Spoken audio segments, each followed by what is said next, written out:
The $2.50 phone bill. From 1996 to 1997, I served as a Fulbright Scholar in Journalism and Mass Communication in the Central Asian Republic of Kyrgyzstan.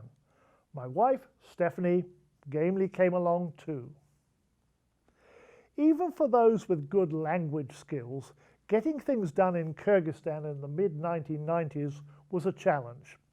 A seemingly straightforward task, such as banking or paying a utility bill, often turned out to be a complex, time-consuming activity that required visiting several offices, filling out forms and slips of paper, and obtaining signatures and stamps.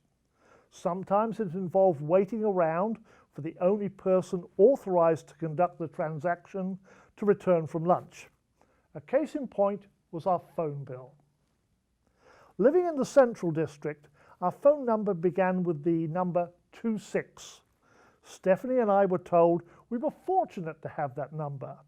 Bishkek's Soviet-era telephone system was more reliable than most, but some exchanges in the city were notorious for dropped calls and crackly lines. By contrast, the 26 exchange usually worked.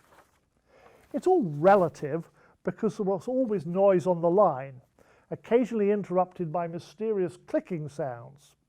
It could have been the secret police checking out our dinner plans, but more likely it was simply the creaking and groaning of the arthritic switching system. Although claiming we had a working phone seemed a stretch, we still had to pay for it. The phone had already been cut off once because the bill hadn't been paid, but the landlord took care of it. We'd just received a recorded phone message and figured it was a reminder to pay the phone bill. So we brushed up on bill-paying phrases and headed off to the main post office. To pay the bill, you first need to know how much you owe, and that's recorded on a printout on a table. We scanned through it but could not find our number.